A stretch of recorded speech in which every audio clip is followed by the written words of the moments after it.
여러분 안녕하세요, 김우케입니다. 오늘도 어지러지라니까 꽉 잡으십시오. 바로 들어가 보시죠. 고고!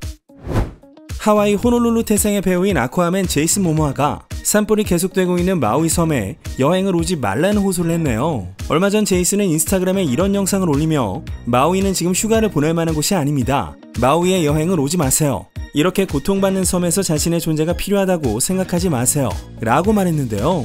제이슨이 이렇게 말하는 데엔 이유가 있습니다. 산불이 난 이후 하와이 당국이 관광객들에게 섬을 나가도록 권고했지만 수천 명의 관광객이 권고를 무시했고 화재 이후로도 섬을 찾는 부유한 관광객들이 늘어나면서 산불로 삶의 터전을 잃은 주민들의 분노가 커진 것이죠.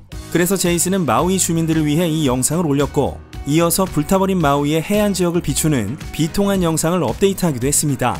대본 작성 시점 기준 사망자는 111명이며 연락이 두절된 사람들은 1000여 명, 산불 발생 당시 경계 사이렌이 작동하지 않아서 인명피해가 커졌으며 허리케인의 강풍으로 화재가 온 섬에 퍼졌다고 합니다. 8월 15일 기준 서부 라하이나의 화재는 85%, 북부 쿨라의 화재는 60% 진압된 것으로 알려졌습니다. 하와이를 사랑하는 또 한 명의 배우가 있죠. 바로 드웨인 존슨입니다. 어린 시절에 하와이에서 살았었는데요. 드웨인 존슨의 메시지 한번 보시죠. I know that by now all of you around the world have seen the complete destruction has hit our Hawaiian Islands. I'm completely heartbroken over this. Everything that I've seen transpire over these past couple of days, hour by hour, minute by minute, it's all heartbreaking. Thank you guys around the world for all of your love and your support, your light. 불길이 다 잡혀도 마우이 섬이 회복되는데 정말 엄청난 시간이 걸리겠죠. 안타까운 소식이었습니다. 제레미 레너가 팬들에게 근황을 전했습니다. 레이크 타워에 있는 집 뒷뜰에서 찍은 사진 같은데요. 이 모습을 본 팬들은 제레미가 회복을 향해 가고 있고 카메라를 뚜렷하게 바라보는 눈빛도 살아있다는 반응이었습니다. 제레미는 수술한 다리가 회복되는 과정을 종종 SNS에 올리고 있고 팬들도 그를 격려하는 말을 계속 쓰고 있는데요. 사고 이후 함께 많은 시간을 보내고 있는 10살 난 딸 에바 때문인지 사랑하는 사람들과 주말을 보내라는 메시지를 올리기도 했습니다. 얼른 회복해서 활동하는 모습 보고 싶네요, 형님!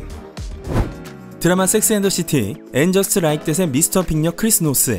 2년 전 제기된 성폭행 고발 이후 어떻게 지내고 있을까요?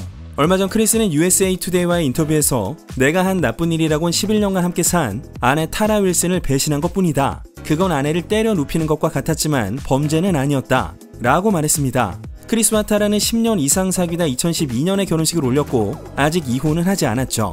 사건은 이렇습니다. 2021년 12월 두 여성이 헐리우드 리포터지를 통해 크리스로부터 폭력을 당했다고 주장합니다. 그리고 추가 폭로가 이어지죠. 한 여성은 데일리 비스트지의 취재에 응했지만 이름은 가명으로 했고 싱어송라이터 리사 젠틸은 2002년 크리스가 억지로 키스하고 몸을 만졌다고 밝혔으며 배우 조이 리스터 존슨은 로우 앤 오더 촬영 현장에서 크리스가 성적으로 부적절한 행위를 했다고 말했죠. 결국 형사 고소를 당하진 않았습니다만 앤 저스트 라이크 댓의 출연진들 사라 제시카 파커, 크리스틴 데이비스, 신시아 닉슨이 피해 여성들을 지지한다는 성명을 발표했고 이 일 이후 크리스는 소속사에서 해고되었고 CBS 드라마 더 이퀄라이저에서 하차했으며 자신의 데킬라 브랜드에 $1200만 인수 계약도 불발됐습니다. 당연히 앤 저스트 라이크 댓에서도 잘렸고요. 지금 미국에 거주하시는 분들은 잘 알고 계실 내용이죠. 아이들의 성결정권. 이 점에 대해 그래미상을 받았던 뮤지션 니오가 의견을 밝힌 게 논란이 되었습니다. 니오라고 한다면 모자가 무척 잘 어울리지만 쓰지 않으면 요렇게 되는 So Sick과 Because of You라는 히트곡을 남긴 가수인데요. 얼마 전 한 인터뷰에서 미성년자의 젠더 적합 케어에 대한 질문에 한 발언 때문에 난리가 났습니다. 현재 미국 의사회와 미국 소아과 학회는 젠더 적합 케어는 트랜스젠더 젊은이들에게 안전할 뿐만 아니라 매우 유익하다는 입장이며 미성년자의 성 전환은 통상적인 성별 표명 및 이름 변경, 본인의 의견에 따라 2차 성징을 늦추는 약물 사용이 중심이 됩니다. 니오가 했던 말을 간추리자면요. 난 LGBT에도 다른 누구에게도 문제가 있다고 보진 않는다. 나 개인적으로는 남자는 남자, 여자는 여자라는 시대에 자랐고 두 성별만 존재한다고 생각했다. 네가 갇힌 금붕어라도 난 신경 안 써. 나랑 상관없거든. 근데 굳이 나를 엮으면 난 널 금붕어라고 부르진 않을 거야. 금붕어가 되고 싶다면 금붕어가 되면 되잖아. 우리는 기묘한 시대에 살고 있어. 개그맨들은 농담도 할 수 없고 다들 민감하게 반응해. 부모가 부모 역할을 잊어가는 것 같아. 만약 네 어린 아들이 아빠 나 여자애가 되고 싶어. 그럼 그냥 승낙하면 끝인 거야? 5살짜리는 하루 종일 사탕만 먹여도 그런 말을 할 수 있어. 5살, 6살, 12살 아이들에게 스스로 인생을 좌우하는 결정을 내리게 하는 게 언제부터 좋은 일이 된 건데 이해를 못하겠어. 운전면허도 못 가진 애가 자기 성별을 정해도 되는 거야? 네, 여기까지입니다. 그러자 SNS에서 엄청난 비판을 받았고 니오의 반대편에 선 사람들은 그의 모든 발언들을 공유하기 시작했습니다. 그 중에서 이 댓글이 좀 장문이라 보자면요. 난 아무도 비난할 생각이 없다. 누군가를 비난할 입장도 아니고 네 인생, 네 자식, 네 선택이야. 난 질문을 받았기 때문에 대답했을 뿐이고 내 의견은 내 거야. 누군가에게 동의를 구할 생각도 없고 아이들에게 뭘 하면 되고 안 되는지 지시할 생각도 없어. 그냥 난 내 의견을 말했을 뿐. 왜 내가 내 의견이 너네 화나게 하는지 신경 써야 해? 의견이란 특별한 게 아니라 누구나 갖고 있는 거잖아. 내 의견을 선전포고로 여기지 마. 갑론을박은 계속되고 있고 니오는 현재 7자녀를 두고 있습니다. 전부터 사귄다고 소문이 났던 켄달 제너와 배드버니가 얼마 전 캘리포니아에서 열린 드레이크 콘서트에 나타났죠. 켄달이 배드버니 얼굴을 만지면서 귓가에 말을 걸거나 춤을 추거나 뭐 아주 좋아 보입니다. 올해 2월부터 소문이 난 후 철저하게 로맨스를 숨겨온 두 사람의 다소 사적인 모습을 본 네티즌들의 심경은 복잡했던 모양입니다. 누군가는 두 사람이 순수하게 사랑하는 것처럼 보인다 라고 말한 반면 배드버니의 광팬이라는 한 여성은 이 영상이 오늘 밤을 망친 기분이다. 그리고 또 누군가는 나 저기 있었는데 쟤네 저러는 거 보고 바로 콘서트장에서 나와버림 이라고 말했습니다. 켄달은 아직 배드버니가 남친임을 인정하지 않고 있지만 월스트리트저널과의 6월 인터뷰에서 앞으로 가능한 한 연애는 비공개로 할 것이라고 말했는데요. 근데 이 정도면 공개? 영화 개봉도 전에 벌써부터 난리가 났죠. 디즈니의 백설공주 실사판 주연 레이첼 지글러가 가짜 페미니스트라며 비난을 받고 있습니다. 한번 보시죠. You know, the original cartoon came out in 1937, and very evidently so. There's a big focus on her love story. With a guy who literally stalks her. Weird. So we didn't do that this time. We have a different approach to what I'm sure a lot of people will assume is a love story because like we cast a guy in the movie, right. Andrew Burnap, great dude. Yeah. It's really not about the love story at all, which is really, really wonderful. She finds love along the way, as anybody's guess, until 2024. All of Andrew's scenes could get cut. Who knows? It's Hollywood, baby. 네. 원작을 대차게 까고 있죠. 그리고 또 하나.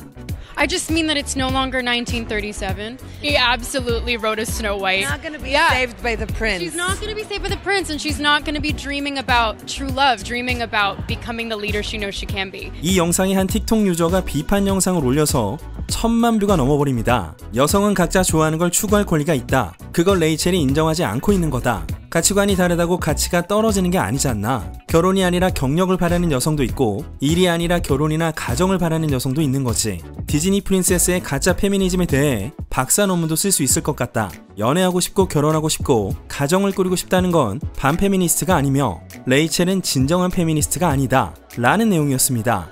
그리고 헐리우드 파업 중에 레이첼이 했던 이 말도 구설수에 오르죠. If I'm gonna stand there 18 hours in a dress of an iconic Disney princess every hour that it is streamed online. 이런 레이첼의 발언들의 누리꾼들은 이 새로운 백설공주는 내가 지금까지 본 애들 중에 가장 못 봐주겠다. 할리우드에서 권력과 명성에 굶주린 지독한 배우가 나타났다. 인터뷰 하나하나 주옥 같고 못 봐주겠다 라는 코멘트를 남겼네요. 여러분, 젠더 리빌 파티가 뭔지 아시나요?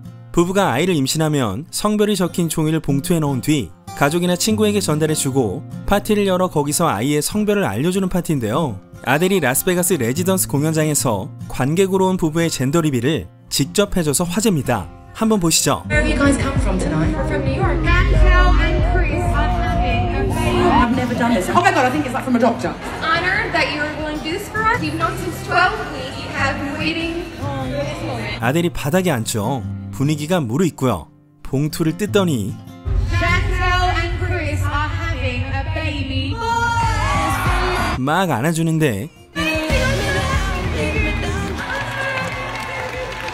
아델이 오열을 합니다. 네, 감동적인 모습이었습니다. 500일의 썸머로 알려진 배우 주이 디샤넬이 리얼리티 프로그램 스타 조나단 스콧과 약혼을 했습니다. 두 사람은 4년간 사귀다 스코틀랜드로 가족여행을 갔을 때 조나단이 프로포즈를 했다네요.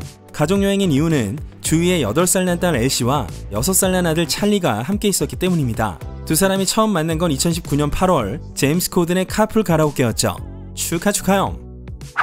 가수 빌리 아일리시의 커밍아웃 소리 돌고 있죠. 얼마 전 한 팬이 빌리에게 최근 빠져든 셀럽이 누구냐고 묻자 기묘한 이야기의 로빈 역 마야 호크의 이미지를 올렸죠. 또 다른 팬은 프루티? 라는 질문을 했는데요. 프루티는 성적 지향과 정체성을 나타내는 단어로 빌리는 이 질문에 여러가지 빛깔의 과일 이미지를 올립니다.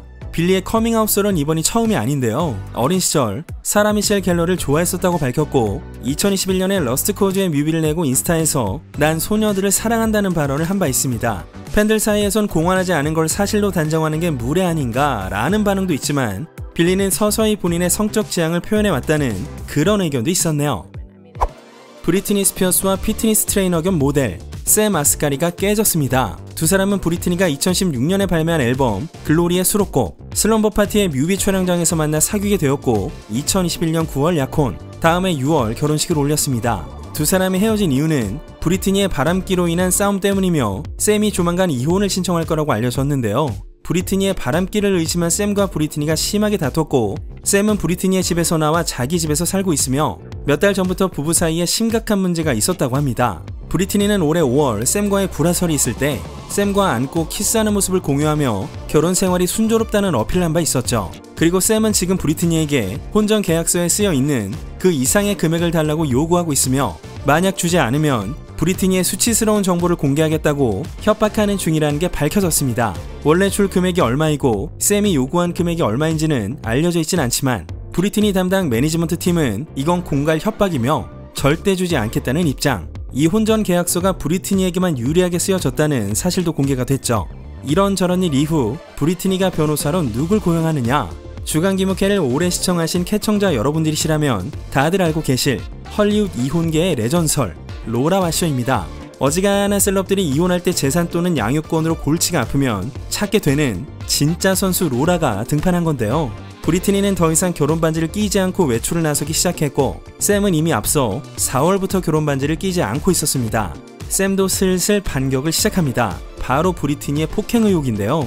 샘은 7년간 브리트니와 늘 신체적인 싸움을 벌였고 때때로 경비원이 개입해야 할 정도였다는데요. 이번에 샘 측이 주장한 건 어느 날 침대에서 자고 있는데 브리트니가 갑자기 날뛰며 샘을 때리기 시작했고 그 바람에 눈 주위에 멍이 들고 팔을 물렸던 사건입니다. 이 사건은 올해 초에 일어났으며 파파라치를 통해 흉터가 목격되면서 알려집니다. 파파라치가 흉터에 대해 물었더니 샘은 찍지 말아달라고 부탁했다죠. 또 다른 소식통은 브리트니가 침실을 포함하여 집 곳곳에 칼을 비치해둔 점을 언급했습니다. 브리트니는 늘 누군가가 자기를 노리고 있다고 생각했고 자기를 지키기 위해 칼이 필요하다고 여겼다고 합니다. 그리고 마침내 샘은 지난 목요일 자신의 인스타 스토리를 통해 6년간의 사랑과 서로에 대한 헌신을 거쳐 나와 아내는 이 여행을 끝내기로 했다. 서로에 대한 사랑과 존경이 이어질 것이며 그녀의 행복을 기원한다. 하지만 눈살이 찌푸려질 일도 생길 것이다. 라며 앞으로 진흙탕 싸움이 벌어질 수도 있다는 점을 시사했습니다. 네, 오늘은 여기까지 하겠습니다. 얼마 전에 개봉한 오펜하이머 리뷰 영상을 많은 분들이 봐주셨는데요. 감사드립니다.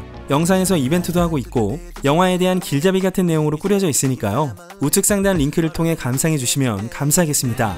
그럼 지금까지 주간 김효케의 K였습니다.